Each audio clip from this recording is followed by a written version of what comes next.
નમસ્કાર દર્શક મિત્રો, હું છું એડવોકેટ સોનલ બારિયા. આપ સર્વનું સ્વાગત છે મારી ચેનલ લીગલ વિજ્ઞાનમાં.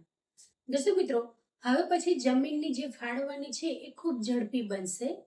કારણ કે જે પણ કહી શકે કે ગ્રામીણ લેવલની અંદર જે સરકારશ્રી તરફથી નવા નવા પ્રોજેક્ટ સ્થપાતા હોય છે, અથવા ઉદ્યોગોને લઈને જે વિકાસલક્ષી કાર્યો થતા હોય છે, અથવા તો ગ્રામીણ ક્ષેત્રની અંદર જે સામાજિક રીતે જે પણ જરૂરી હોય તે પ્રમાણેની જે જમીનને લગતી જે ફાળવણી છે તેની માટે હવે ગાંધીનગર નહીં જવું પડે.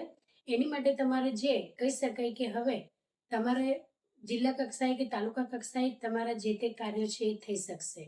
આની અંદર મુખ્ય ભૂમિકા કોની રહેશે? તો દર્શક મિત્રો, મુખ્ય ભૂમિકા કલેક્ટર સાહેબ શ્રી અને ડીડીઓ સાહેબ શ્રી રહેશે. આ એક એમને વધારાનો કહી શકે કે કાર્યભાર સોંપવામાં આવેલો છે. એટલે હવે પછી ગ્રામીણ ક્ષેત્રની અંદર જે પણ જમીનની ફાળવણીને લઈને જે વિકાસલક્ષી જે યોજનાઓ છે તે અંતર્ગત જે પણ જમીનની કહી શકાય કે સંપાદન કરવા માટેની જે પ્રક્રિયા છે એ પ્રક્રિયા કલેક્ટર સાહેબ શ્રી કરી શકશે.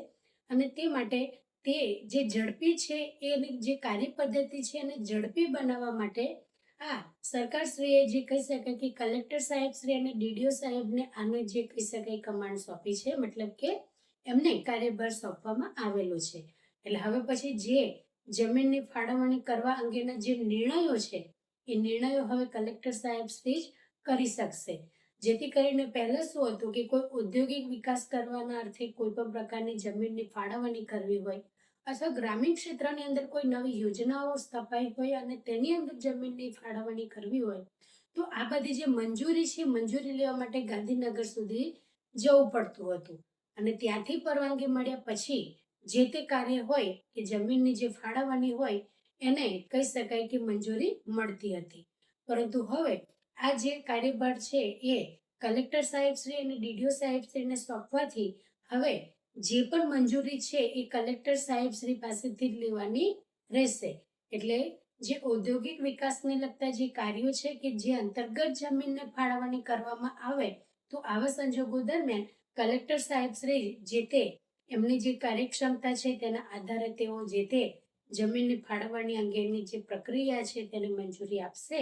એટલે જે કાર્ય કરવાનું છે એ ખૂબ ઝડપથી હવે થશે. કારણ કે જે ગાંધીનગરથી જે પ્રોસેસો કરવાના હતા, જે પ્રક્રિયાઓ પૂર્ણ કરીને મંજૂરી મેળવવાની હતી, તે પ્રક્રિયા હવે કહી શકાય કે આપણે તાલુકા લેવલે કે જિલ્લા લેવલે જ થઈ જાય. એટલે એ પ્રમાણેનું તમારે જે તે કાર્યવાહી છે એ થઈ જતી.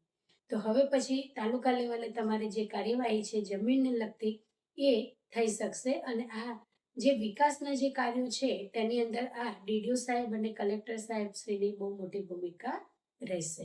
તો દર્શક મિત્રો, આ જ રીતના લીગલ અપડેટ માટે મારી ચેનલને આજે સબસ્ક્રાઇબ કરો. અને જો વિડીયો સારો લાગ્યો હોય તો તેને લાઈક કરજો, શેર કરજો. જય હિન્દ, જય ભારત.